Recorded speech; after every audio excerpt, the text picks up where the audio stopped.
a single gunshot. Okay, what is he doing? Tell me what is he doing? Doing nothing. A high school senior dying on his girlfriend's floor. A girlfriend with a story to tell. Are you convinced this was an accident? No, I wish it was, but it's not. A mother begging the sheriff's office to investigate finally found someone to listen. We're always going to seek the truth at the Darlington County Coroner's Office. We're going to do it with law enforcement, or we're going to do it without them. Ever since Caleb James died, his mother's worked to uncover what really happened the night her son was shot to death inside his girlfriend's South Carolina home. Sheriff's office assumed this was an accident, but a mother didn't. County coroner and solicitor took the investigation into their own hands, an investigation that's now ended with a murder indictment. Here's Chief Investigator Jody Barr with the confession, a Queen City News exclusive investigation.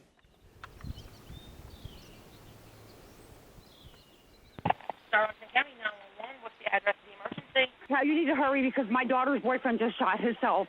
Please hurry. Please, please. Stay on the line with me, okay? Please hurry. Oh, my God. Please hurry. Medic 6, Hartsville Rescue. College advising of a male patient. Male patient with GSW. They are advising they do have CPR in progress at this time. All right, listen carefully. I'm going to tell you how to do chest compressions, okay? Okay. All right, pump the chest hard and fast, at least twice per second, 2 inches deep. The 911 call Jennifer Jimenez made last May shows she did everything she could to save him. All right, start counting out now. 1, 2, 3, 4. I'm going. 1, You're 2, doing a good job. For more than 10 minutes, she pumped. 4, 1. Just seconds before, a bullet ripped through her daughter's boyfriend's mouth and lodged in his brain. Barely 18 years old and just 3 weeks from graduation, Caleb Nathaniel James was dead.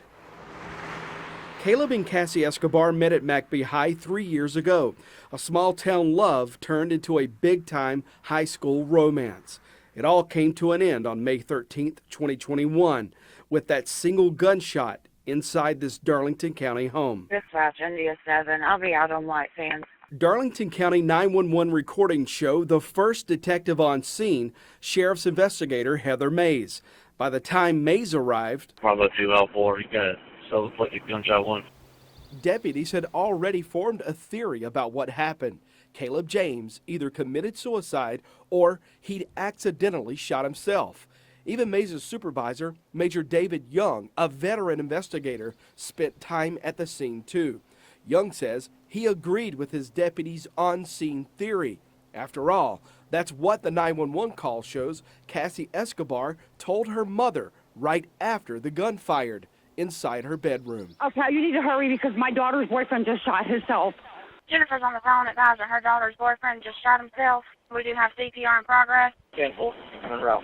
The incident report shows Escobar told deputies her boyfriend was playing with his gun and accidentally shot himself. The report also shows no follow-up investigation.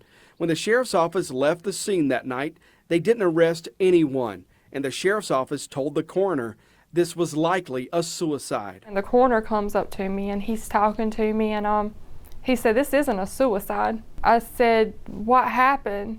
He said, "I don't know, but her story's not adding up." I said, "There's no possible way she could have done this." He said, "Her story's not adding up." He said, "I'm not saying she did, but something's not right about this." So the coroner knew within minutes. He knew. I put some ashes in here and I gave my grandma some and I've got the rest in my locket. Jessica Peavy says she never believed her son killed himself, but didn't know what really happened. Something she tried to find out in the hours after her son's death. In the messages that she sent me, none of them make sense because one of them will say, "Oh, he was suicidal," and then the next one will say, "Oh, I don't think he meant to do it." Like, I could never ever get a straight story from her. Over the next few days, Peavy and Escobar worked together to plan the funeral. She even escorted the Peavys into the ceremony and sat beside the family during the service. Still, Peavy says she believed there was more to the story. She was also battling a sheriff's office that appeared to have its mind made up. Was this ever handled as a homicide from the jump? No. It was treated as, they took her word that night as it was an accident, and they never investigated it or treated it as a homicide. You treat it as, foul play is going on until it's proven that it wasn't. Brandon Peavy is Jessica's husband. He and his wife were at the shooting scene, talking with investigators the night their son died. Brandon was once a member of the Darlington County Sheriff's Office, investigating drug cases and homicides before he left law enforcement for the private sector. Until it's proven that there's no foul play here, that's an open investigation. You treat it as a homicide. Other than what the caller said on the 911 call, you don't know what happened. That's what you go there to find out.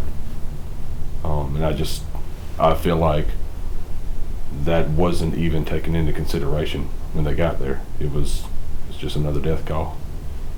Just an accident. Just an accident, nothing to see here. A call from the funeral home a few days after Caleb James's autopsy confirmed the Peavy's fears. The Darlington County Sheriff's Office was not investigating their son's death. These were the clothes that I got back that he was murdered in, and these were his senior pants I got him for graduation. It says class of 2021. From here up was covered in blood. Whenever they did his autopsy, they took the clothes off of him and they stuck them in a hazard bag, and they sent him back with his body to the funeral home after his autopsy, and the funeral home gave them to me. I should have never got these clothes back. It should have went to SLED because an investigation should have been done. There was no investigation done because I got these clothes back. And not only the clothes, but his cell phone, which might have held evidence, was also still in his pocket. Yeah. The pathologist took the phone out of his pocket and put it into the bag to send back with his clothes. And whenever I got the phone, it was dead, and I put it on charge.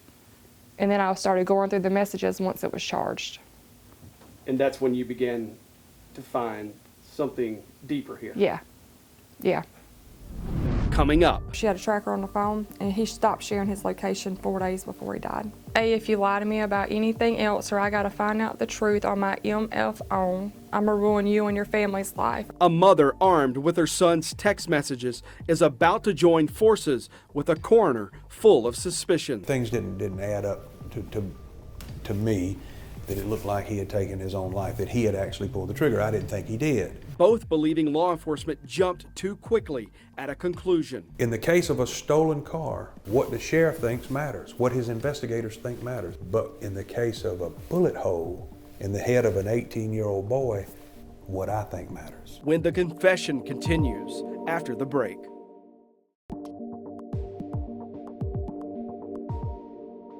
He always tried to look tough in his pictures, but in his senior picture, he's got a busted lip right there from Cassie where they were fighting. Jessica Peavy believed she'd found enough evidence in her son's phone to convince Darlington County law enforcement this might not have been an accident. Peavy says she knew there was always trouble between her son and his 2-year-older girlfriend. Caleb and Cassie had been together for 2 years, and their relationship, I knew, she was very, very possessive, controlling, and jealous. A relationship that at times, she says, was violent. I went to put it on him at the funeral, and I couldn't because then I remembered that him and Cassie had gotten into a fight and she ripped it. Same thing, she ripped it there and broke it. When was this fight? A few weeks before his funeral. I knew they fought all the time. I thought it was normal teenage fighting, girlfriend, boyfriend, but it wasn't. It wasn't just regular teenage fighting. This was more domestic violence. The Peavys reviewed more than a year of texts between their son and Cassie Escobar, texts detailing many profanity-laced arguments. If they were around each other and breathing, they were fighting. And it was physical, and I went and picked him up one day, and he said, Mama, he said, I don't hit females. I said, well, females, if they're going to put themselves in a man's position and beat you, he said, I'll go to jail. He said, they don't believe that men get beat. Yeah, but I feel responsible. Like, as a parent, I should have been able to protect him. In the days after his death, Peavy says she made multiple trips to the sheriff's office trying to turn her son's phone in as evidence, but no one, she says, would take it, not even the lead investigator, Heather Mays. I went through the messages. That day, I contacted the investigator, and I told her she needed to get this phone. She told me she couldn't get the phone. She had to get a search warrant from another county. I told her I would bring the phone to her. Before that, she was in our kitchen and we tried to give her the phone and she wouldn't take it. The investigator? The Yes. investigator saying that she couldn't take it because she needed to get a search warrant for Chesterfield County because we live in Chesterfield County. We printed off all the messages, put them on several USBs. I gave some of the messages and the USB to the investigator. I went to the sheriff's office. I was calling every day. I went down there until I spoke with someone to tell them something is going on. And they just brushed it off. We searched Darlington County's 2 magistrates' offices looking for a search warrant. That record would show whether investigators seized any property as evidence in the case. We found nothing. Me and my grandmother were the last people to talk to him. Nobody interviewed us or anything. Whenever I said something to Heather Mays, the investigator, about not talking to us, she's like, here's a stack of voluntary statements. Just fill these out and get everybody else to fill them out. Was Investigator Mays here when you filled that statement out? No. She told me to fill out all the statements and then bring them to her and she'd sign them. So she didn't witness you giving that statement? No, she didn't. As you can see, she did not witness anywhere on here of me giving this statement. She never witnessed it or anything. And this is your statement? Yeah, that's my statement. What's going through your mind at this point? I'm beyond livid. And somebody's going to work this case, so I made sure that it was not her. This is the case file for Caleb James. Out of options. Just when we get information we think may be pertinent to the investigation, we always keep it in the case file. So that's it. The Peavies turned to Darlington County coroner Todd Hardy. This was very early on. I mean, a couple hours after the incident occurred is when I decided we would take a closer look at it. The things didn't add up to me, that it looked like he had taken his own life, that he had actually pulled the trigger. I didn't think he did. Hardy says his investigators continued working to figure this out. The coroner says he requested copies of the deputy's body camera recordings, but the sheriff's investigators refused to release them. Days later, Hardy got the autopsy report and officially ruled Caleb James's death a homicide. It led us to the fact that he didn't shoot himself, but that lends back to the accidental or the non-accidental. It's either an accident or it's not. The way you determine that, Jody, is you do it through investigation. In this case, that's what we did. This was not an accident. Well, no, this was not an accident. Hang on. At this point, 3 weeks after the shooting, the sheriff's office hadn't accused Cassie Escobar of anything. And Peavy, who was still talking to Escobar at the time, says Cassie told her she was never interviewed by anyone in law enforcement after the night of the shooting. Escobar remained free, sticking to her story that her boyfriend accidentally shot himself. I said, I want to try asking the young lady, did you do this? And if so, what was your thinking behind that? The coroner asked Escobar to take a polygraph at the South Carolina Law Enforcement Division's headquarters in Columbia. This family came to you asking for help. They did. And when you picked up the phone and asked SLED to do this polygraph, everything in this case changed. It did. It certainly did. One person is in custody in connection with a man's shooting death. Darlington County deputies charged Cassandra Escobar with involuntary manslaughter. This is the polygraph report. Well, the interview was over. The young lady actually told us the truth. Sitting inside an interview room at SLED, Cassie Escobar changed her story. She told investigators she and Caleb James had a history of playing with a firearm when empty and acting like they are shooting each other. She told investigators James handed her the pistol that night, told her it was unloaded, and to shoot him. When Escobar pulled the trigger, the gun fired. She also told investigators her boyfriend was depressed and threatened suicide before. I was relieved, to be honest with you. I really was. I felt like that was the case, but we feel a lot of things in investigation, in death investigation especially. In this case, I felt like that was the case. I really did. So I felt a little bit relieved that that there was some validity in what Mom was telling me. She was right. Before she could leave SLED's headquarters, Hardy says he ordered deputies to charge Escobar with involuntary manslaughter. 3 weeks after Caleb James died on her bedroom floor, Cassie Escobar was formally charged in his death. She was freed on a $25,000 bond. You were performing an investigation when no investigation was being performed. Had you not asked and got that polygraph done, where might this be today? I'm not quite sure. I'm not quite sure where it would be. The original programs, the video and everything, had Cassie's name and pictures of her, and I've had to go back and get everything edited to get her off of them. Coming up, the county prosecutor takes the case against Cassie Escobar back to the grand jury. I've waited 8 months for this, and it hurts because I cared for this girl at one time. Let's go do it. Sheriff, you got a second? And we confront the sheriff. Why wouldn't you explain what your office did and did not do? That would be handled in court, sir. When the confession continues after the break.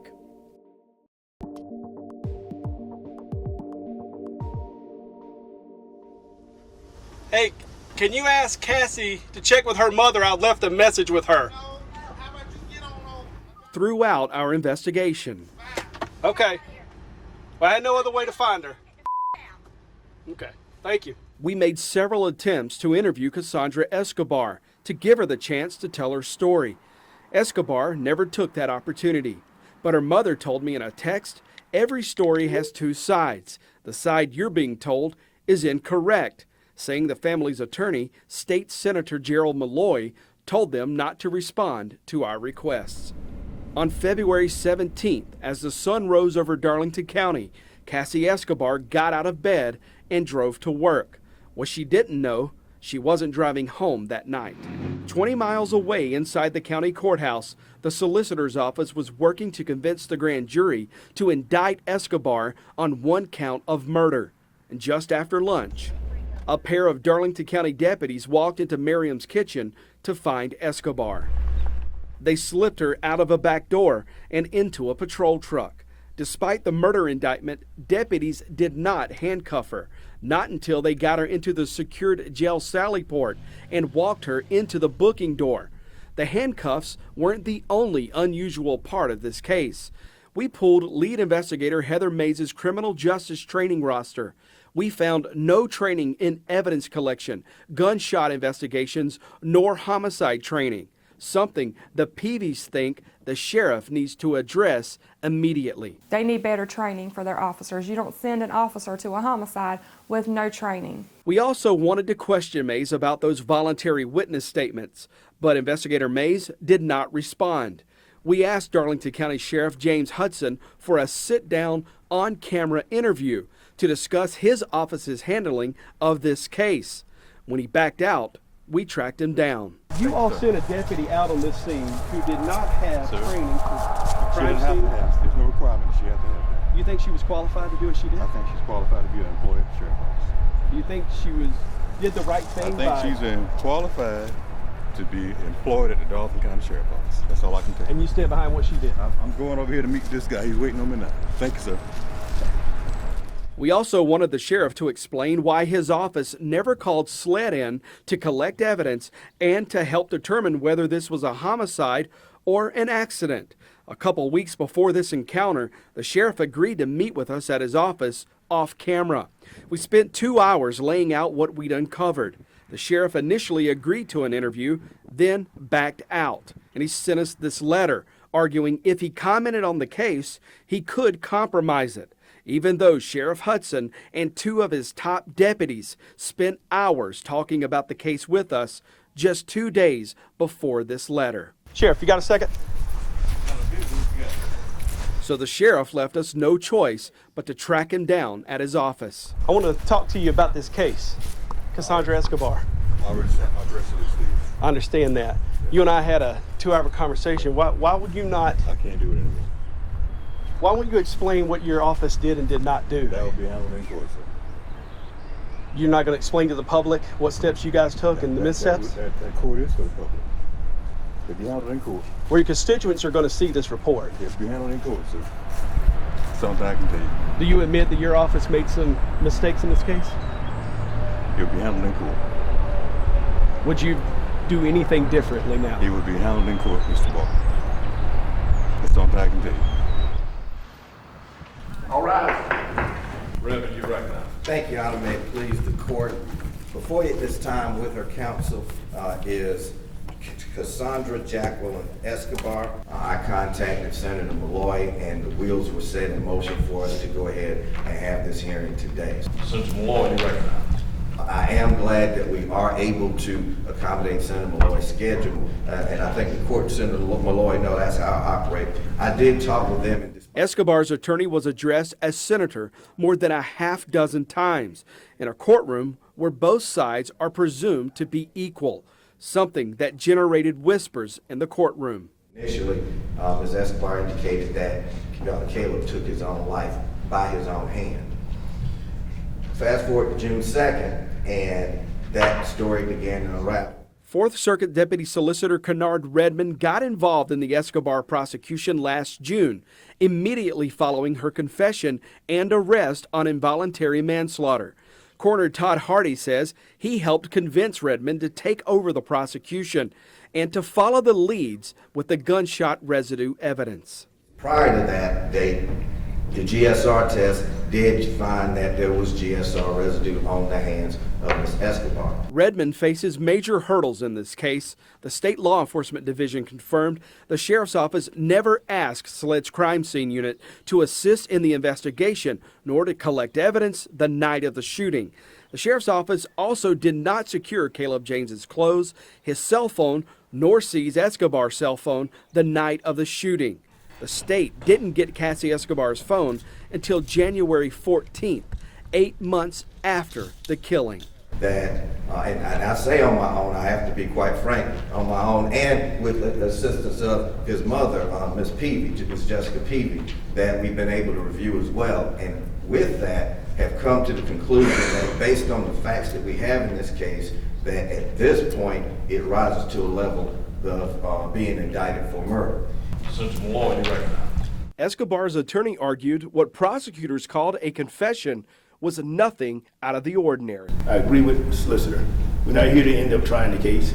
I may not be the one standing before you to end up trying the case, but it needs to end up having all the facts.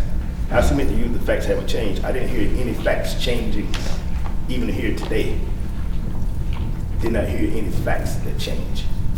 Some assistance from the victims, which my heart goes out to a parent too.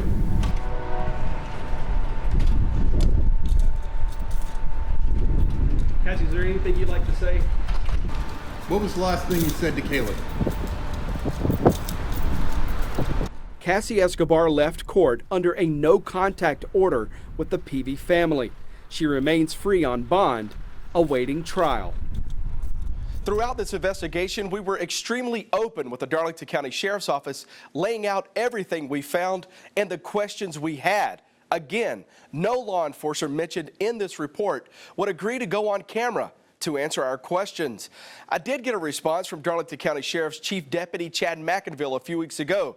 He claimed some of what we're reporting about the Sheriff's Office is, quote, very inaccurate. But the Chief Deputy never responded when I asked him to tell us exactly what wasn't true so we could set the record straight. SLED tells me its agents are merely assisting the Sheriff's Office in this investigation, and SLED is not taking this case on.